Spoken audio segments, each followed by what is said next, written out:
Bienvenidos a Cara a Cara Podcast, un espacio para hablar sin filtros. Soy Dani Barragán. Gracias por estar aquí. Gracias, Daniel, por estar aquí con nosotros en este Cara a Cara Podcast. Ya he tenido la oportunidad de entrevistarte en varias ocasiones, también en el programa de radio en su momento. Y hoy, una vez más, hablamos sobre el cerebro, de alguna manera quizás cómo logramos los seres humanos poder modificar ciertos pensamientos, ciertos patrones que tenemos también. A veces creemos que las cosas ya son así y así soy, y tal vez no vemos las cosas como realmente son, sino quizás como nosotros somos.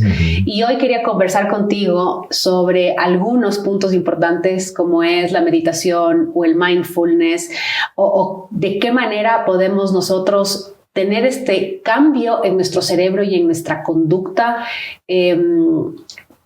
para realmente lograr utilizar nuestro cerebro, como decimos, productivamente, y poder hacer cambios que pensamos que no podemos hacer, ¿no? Actualmente tenemos mucha información, muchos libros, estamos plegados de las redes sociales de información, pero a veces no sabemos cómo accionar. Así que bienvenidos a este espacio. Gracias, Dani.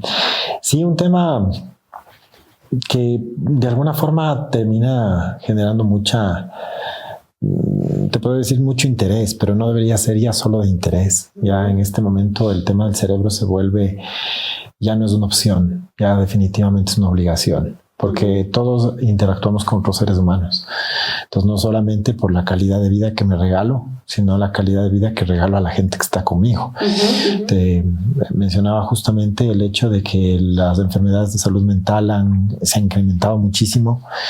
Mira, antes de la pandemia, la Organización Mundial de la Salud diagnosticaba o planificaba o de alguna forma presupuestaba 127 millones de nuevos casos de Parkinson y Alzheimer en Europa. Yeah. Y la Organización Panamericana de la Salud hablaba de 8 millones de casos en Latinoamérica. Esto después del COVID se multiplicó. Algunos efectos fisiológicos a nivel de líquido cefalorraquídeo, algunos problemas que hemos tenido han generado digamos que se salió totalmente de control. Y si a eso le sumas de la aparición de la inteligencia artificial, estamos literalmente en un riesgo permanente. Además, las enfermedades neurodegenerativas como el Parkinson y el Alzheimer pueden tener su primer aguijonazo 30 años antes de aparecer. Es decir, en este momento cualquiera de nosotros ya podría estar con la enfermedad sin saberlo. Y tampoco hay una forma de cómo saber si lo podríamos tener. No, porque tú tienes un modelo, se llama estrés oxidativo, que es como poner un clavo oxidado en una bolsa de clavos. Entonces, no te das cuenta el momento en el que comienzan a oxidarse el resto. Y eso es lo que pasa con nuestras neuronas. O sea, comienzan a generarse, se van quemando las conexiones sinápticas, van quemándose las neuronas por hiperconsumo de neurotransmisores.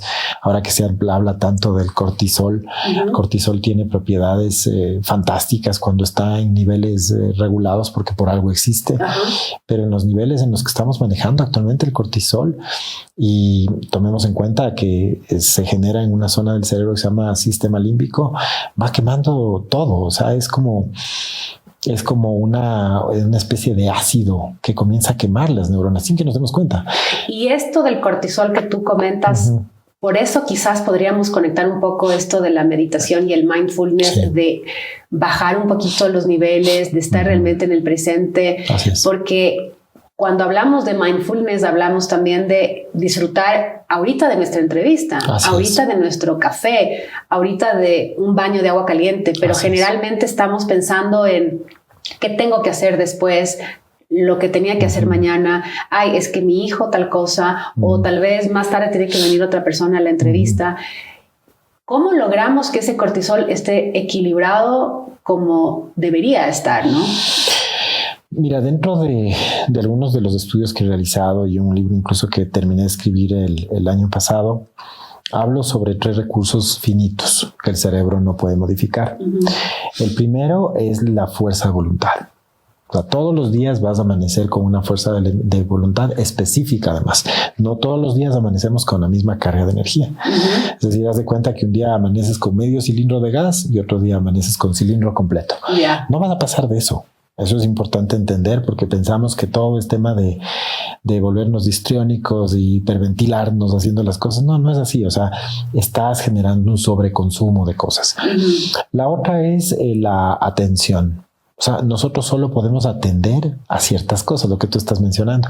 El mindfulness justamente prospera en el tema de la capacidad de atender, en el sentido de que nosotros volvemos a tiempo presente a través de la respiración y eso hace que reconectemos las neuronas y que podamos tener un tiempo de calidad en el momento en el que estamos. Incluso existe el mindfulness aplicado a la comida, que es el mindfulness eating, que es para comer en tiempo real, porque ni siquiera comemos en tiempo real. Sí. Y el tercer recurso que te puedo decir es el tema del tiempo. O sea, el tiempo no tiene más de 24 horas, es finito. Claro. O sea, hay frases como sácale tiempo al tiempo. No puedes sacarle tiempo al tiempo. O sea, el equilibrio vida-trabajo y entendiendo vida, alimentación, ejercicio y sueño en la homeostasis que realizas en la noche es clave para que tú estés sano. O sea, definitivamente hemos entrado en una especie, por eso había una frase recién escuchaba este fin de semana que decía, duerme como si de eso dependiera tu vida. Y en realidad depende tu vida, ¿no? Claro, es que el sueño es vital. Claro, entonces tú ves que la gente no duerme, la gente no sale a almorzar, la gente no hace deporte, pero son súper efectivos. No, estamos muriendo, ni siquiera lentamente, te diría geométricamente. Entonces el mindfulness tiene esta capacidad de a través de una primera percepción de respiración consciente, traernos acá y activar ciertas zonas del cerebro como la corteza reticular, que es la que en este momento me permite responderte a la pregunta sin estar pensando en lo que tengo que hacer en la tarde en la oficina. Esta capacidad de atención y de sostener la atención cada vez es menor. Entonces el mindfulness lo que busca es activarla para generar procesos de aprendizaje mucho más significativos y experiencias de más valor. Claro. ¿Y cómo juega la neuroplasticidad en la modificación de nuestros pensamientos y hábitos? Porque conversábamos y decíamos, bueno, tenemos siempre hábitos que ya están como programados, ¿no?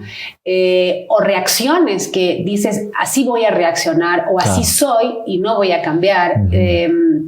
Soy así desde niña o me tienen que aceptar como soy, entre otras cosas.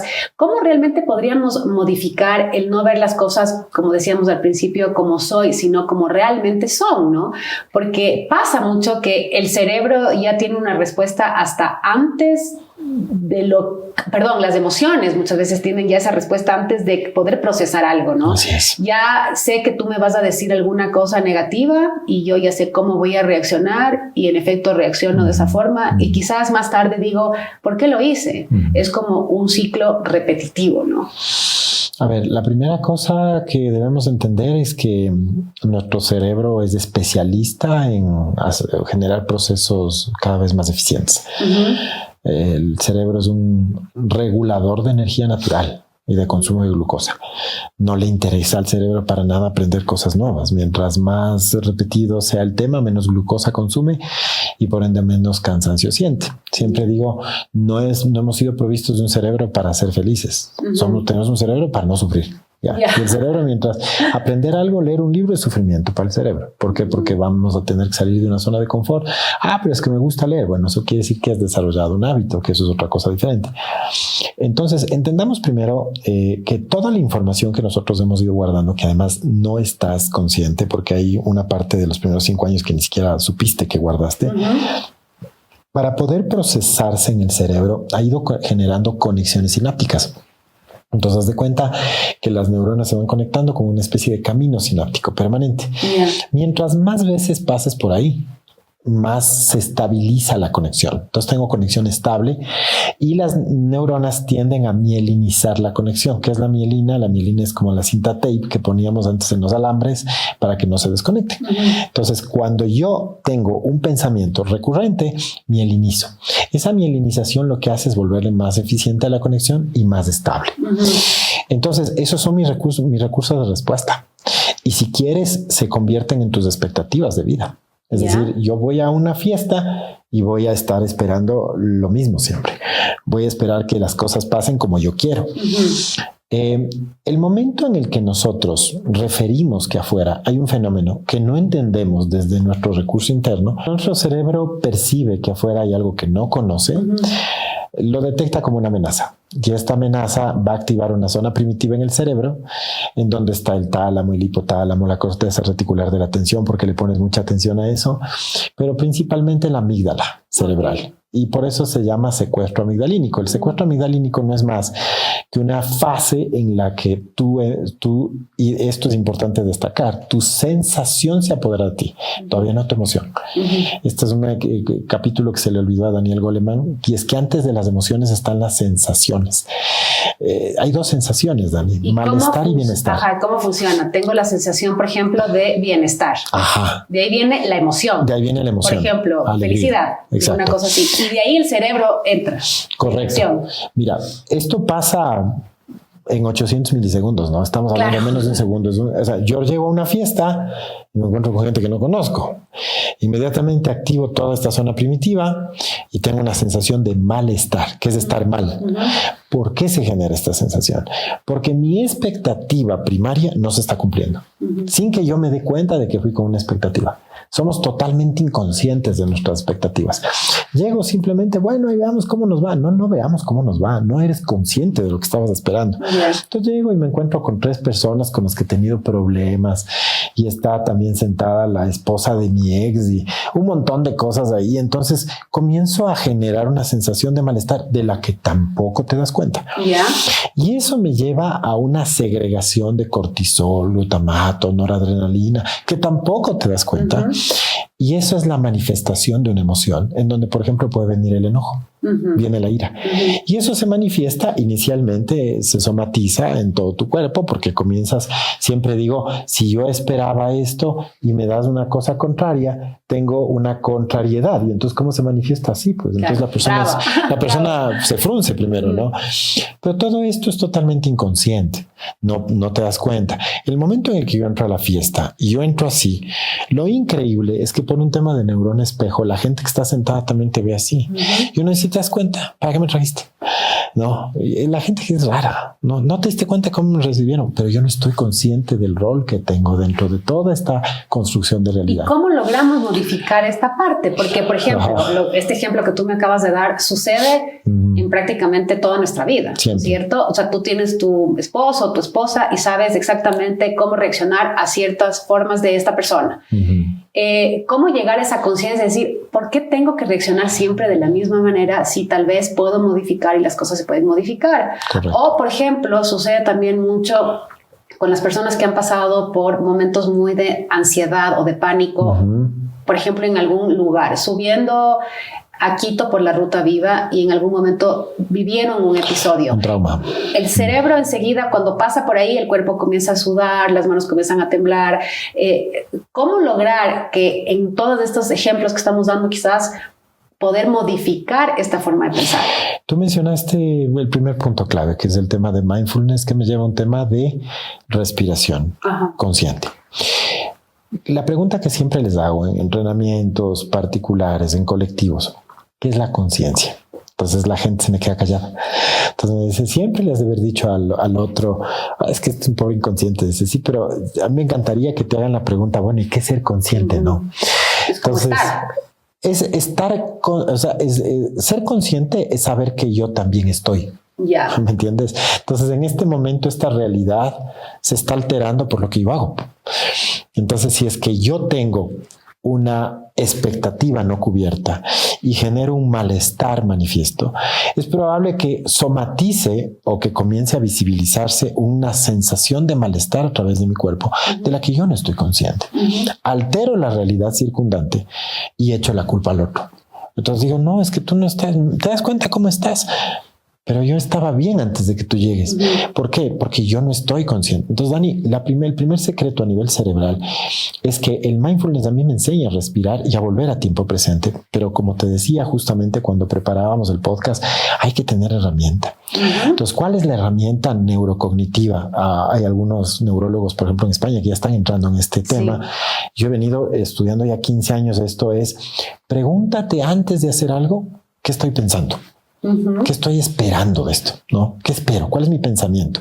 Entendiendo que el fenómeno de pensamiento es distinto al fenómeno de la emoción, porque el pensamiento es eléctrico y la emoción es química. Entonces, primero me pregunto qué pienso. Entonces, voy a entrar a este podcast, bueno, ¿qué espero? Entonces, yo entré a ver, obviamente, tu red social, vi más o menos los colores, vine preparado con algo, porque si en este momento yo venía de rojo, probablemente yo sentía malestar por la combinación y sin que tú te des cuenta, dañaba o comenzaba a complicar mi respuesta solamente por una conversación privada interna que no había resuelto antes.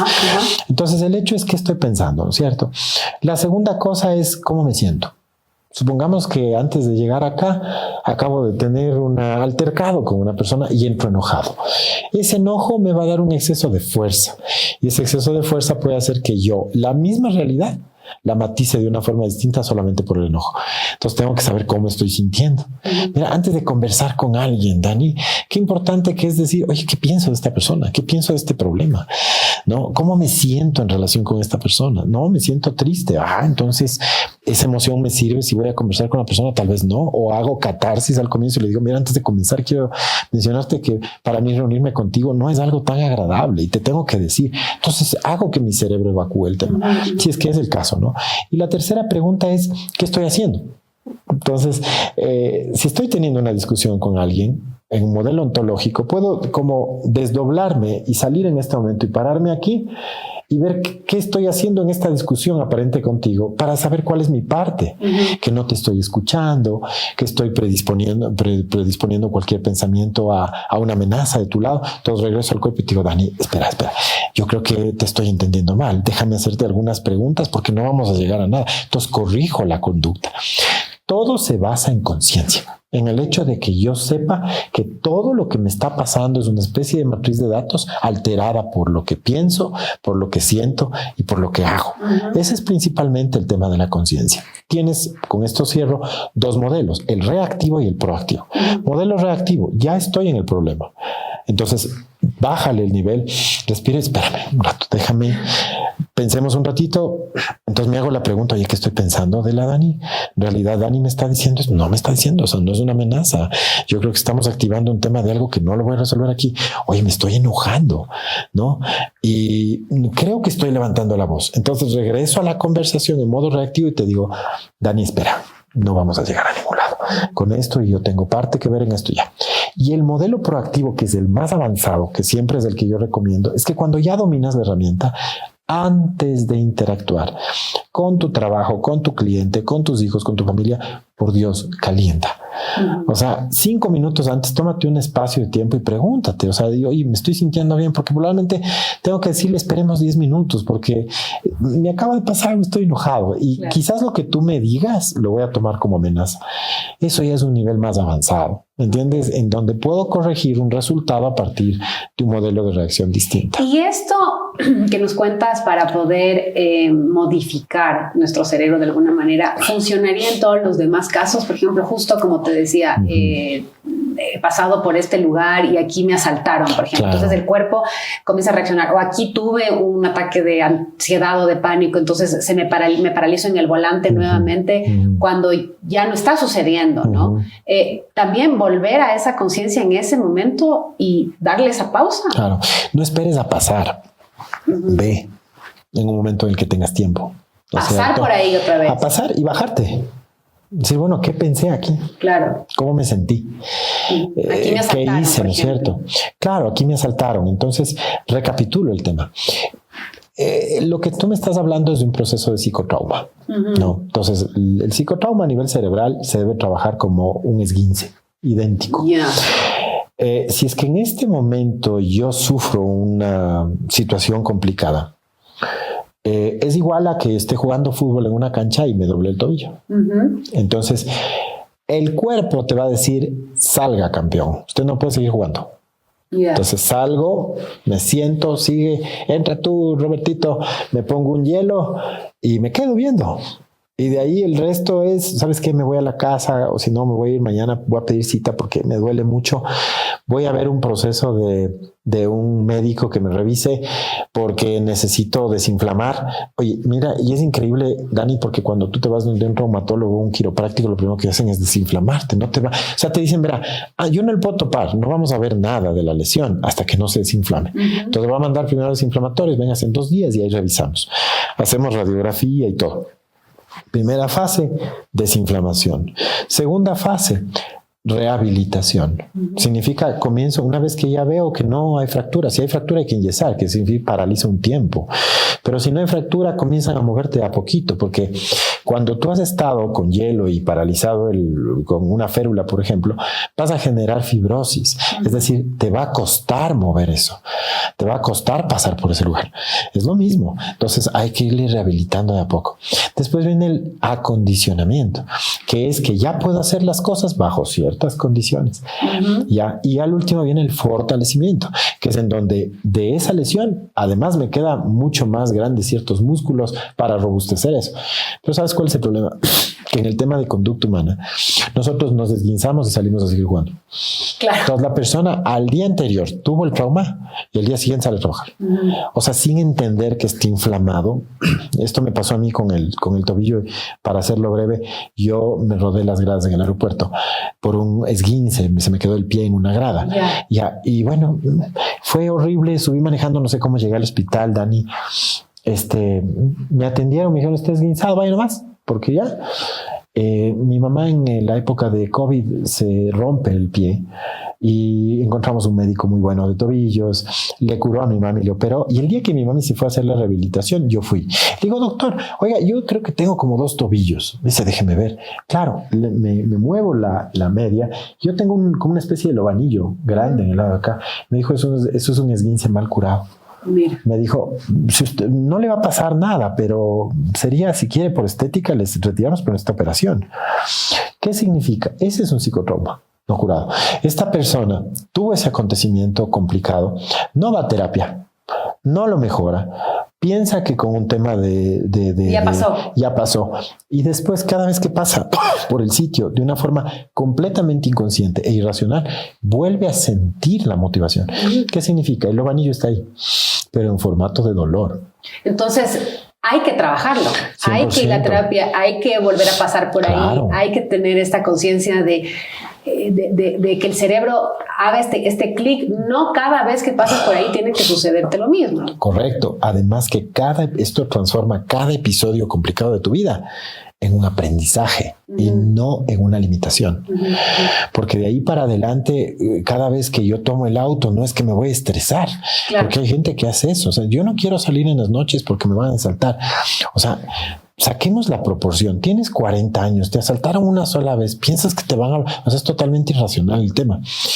Pero si es que yo, por ejemplo, aprendo conducción a la defensiva, tomo ciertas medidas distintas, aprendo a manejar, puedes rehabilitarte y seguir haciendo lo que estabas haciendo, pero con mayor marco teórico. Pues. Que eso es básicamente para lo que están las experiencias de nuestra vida, Dani. El ingrediente principal del crecimiento es el sufrimiento. Pues no, la persona no crece. Muchas veces ese es el problema cuando nosotros, por ejemplo, con nuestros hijos les quitamos las consecuencias. No van a crecer. O sea, claro, hemos canjeado el concepto de felicidad por alegría, cuando la base principal de la felicidad es la fortaleza y la base principal de la fortaleza es el sufrimiento. Entonces yo no voy a querer que mis hijos estén alegres todo el tiempo. Quiero que sean felices al final. En este caso, y volviendo al caso que tú dijiste específicamente del tema del asalto, por ejemplo, en una vía, se necesita hacer una reconstrucción de los hechos, se necesita hacer una visualización de todo el tema, un proceso terapéutico, porque si no te vas a quedar con cuadros de ansiedad e incluso probablemente procesos depresivos que te llevan a tomar malas decisiones, que amplifican el espectro del trauma y que después te meten en un problema más grande que ya no sabes ni siquiera de dónde viene.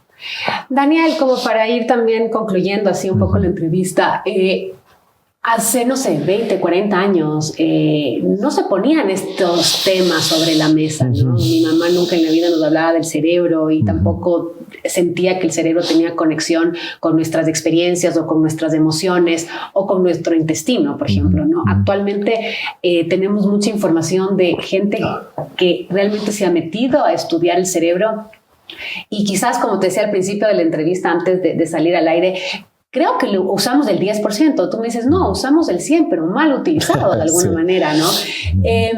Estas conexiones que tiene el cerebro, por ejemplo, con nuestro intestino, con nuestro corazón, con nuestras experiencias, con nuestras emociones, ¿cómo logramos que estén en sincronía, ¿no? Porque claro, hay gente que dice el intestino, por ejemplo, es nuestro segundo cerebro, ¿no? Si te alimentas mal, si no tienes una microbiota correcta, esto también se va para el cerebro y el cerebro también comienza a funcionar mal. Porque creo que todo ayuda, ¿no? La meditación, el mindfulness, la alimentación, lo que tú me estás diciendo, ir a terapia, ir tratando de superar ciertos episodios o situaciones que nos han pasado en nuestra vida. ¿Cómo englobamos todo esto? Básicamente te puedo decir, es una nueva forma de ser. ¿No? Las personas que hemos ingresado en el mundo del cerebro, estaba justo viendo el libro que tienes de Joe Dispenza acá, él tiene algunas obras donde te muestra incluso cómo él se curó de una fractura a nivel de la parte de la columna vertebral. Tú te vas a dar cuenta que las personas, y espero que quienes están viendo este podcast lo puedan hacer, comiencen a entender que hay algo más allá de simplemente lo que nos muestra el marketing y las redes sociales. O sea, de hecho, digamos que para mí la mentira más grande siempre son las redes sociales, porque solo te van a mostrar el lado positivo y a veces ni siquiera es ese lado, está fabricado de las personas. Lo primero es entender que hay algo más. La segunda cosa es comenzar a educarte, porque hay una sola persona, decía Facundo Cabral, en el mundo que Dios ha puesto para que seas feliz y eres tú mismo. ¿No? Entonces, solo una persona feliz puede hacer feliz al resto. Si no, no. Y en este caso, yo te puedo decir es comenzar a entender no solamente la relación. Mira, el corazón es un cerebro que toma decisiones. Le dicen que es de las emociones, pero no, la coherencia cardíaca, la neurocardiología nos ha mostrado evidencia de que la gente que hace lo que dice el corazón no se equivoca. Con experimentos con electrocardiograma y electroencefalograma y electrocardiograma paralelos. Entonces ve que quien hizo lo que el corazón, o sea, quien tomó la buena decisión es quien se fue por la fuerza del corazón. Increíblemente. El estómago, el intestino, el tema de la comida. Yo estudié con Luis Ananes, que fue mi profesor, la parte de neurofisiología y alimentación paleolítica. Cuando éramos niños, decía Luis, uno solo come cuando tiene hambre. O sea, si no tiene hambre, no coma. No, nos hemos puesto horarios para comer. Y la pregunta es, ¿realmente el cerebro responde? Hay veces que llega a la 1 y yo no tengo hambre. Entonces él decía, vuelva, que es complicado porque estamos con un tema social, ¿no? Cultural. Vuelva a la alimentación lactante. Que cuando usted era niño solo lactaba cuando tenía hambre. Uy, pero cuidado que nos dé hambre todo el día. Claro, sí. Por eso te digo, pero es que eso genera modelos compulsivos, porque él decía, si usted a las 12 tiene hambre y no come por esperar a la 1, a la 1 ya no llega con la pulsión, llega con la compulsión. Y eso hace que comas de más o que no comas suficiente y te da hambre a las 2 de la tarde. Comenzaste a desordenar tu modelo alimenticio por respetar los horarios. Mira, esto es y las personas que nos escuchan pueden estudiarlo. Hay estudios sobre esto que te digo, de comenzar a hacer esto. Entonces, es un tema realmente, así como te pusiste a estudiar el día inteligencia artificial o has entrado a estudiar Excel, o sea, realmente créeme que el tema del cerebro, todos deberíamos tener al menos un marco teórico referencial mínimo. Y obviamente las personas que estamos aquí difundiendo el tema de neurociencia, creo que somos una primera instancia donde se puede encontrar información que te abre un camino que después es totalmente particular, donde puedes seguir creciendo. Tú me decías, para preparar todos estos podcasts estoy viendo el mundo del cerebro y es fascinante. Claro, porque la gente está tan preocupada de la inteligencia artificial que se ha olvidado, como decía el Papa Francisco, de la inteligencia natural. Y la inteligencia natural principalmente se basa en el tema de aprender a no vivir en estrés. Claro, además es fantástico todo lo que podemos llegar a entender de nuestro cerebro Y solamente con aprender a respirar bien o este mindfulness o esta meditación, correcto, comienzan a haber pequeñas variaciones hasta para reaccionar ante situaciones complejas que estamos viviendo, ¿no? Y como decíamos, ahora se nos viene esta era de la inteligencia artificial que ya la estamos viviendo. Y la rapidez del mundo, si no tienes un like o si no tienes algo concreto, sientes que no hay nada más, ¿no? Así cuando es. Hay mucho, hay tener esta calma, tener la oportunidad de leer un libro, tener la oportunidad de ver una película completa sin tener que estar al lado del celular. Como alguna vez decíamos en este podcast, tener esta conexión humana, ¿no? Tener estas conversaciones que quizás con el tiempo se están perdiendo y también no seguimos manejando a nuestro cerebro para que siga accionando de diferentes formas, ¿no? Sí, tenemos una sociedad autista provocada ya cada vez. Entendamos que el autismo principalmente es la incapacidad de ver las emociones del otro. Entonces, tú ves que ahora hay un accidente y los mayorcitos, que dentro de los cuales creo que yo estoy ya entrando a la adolescencia y la tercera edad, somos los que salimos a ayudar, pues el resto salen a filmar. Entonces, ya hemos perdido ciertas capacidades cerebrales y eso es grave a la larga. Ahora, esto es un influjo natural, va a pasar, digamos que probablemente solo el dolor que genere después del que les regresará a las personas al centro. Es como una especie de ciclo que se sigue naturalmente. Pero definitivamente las personas que han escuchado este podcast y que evidentemente están vinculadas con el tema del desarrollo humano deben entender que hay algo muy, muy grande por hacer y por aprender, que es el estudio del ser. El estudio del ser es algo, como te digo, debería ser materia transversal hasta de las escuelas, porque en la medida que aprendes a manejar eso, tienes sociedades mucho más equilibradas. El hecho solamente de saber decir lo que espero y lo que no espero de la vida y aprender a decir no y poner límites es tan básico y es lo que menos se hace. Qué lindo, Daniel. Gracias por haber estado aquí en el Cara a Cara podcast. Para mí es un gusto siempre tenerte y siempre tendremos temas interesantes para tratar. Gracias por haber estado aquí. Con mucho gusto, Dani.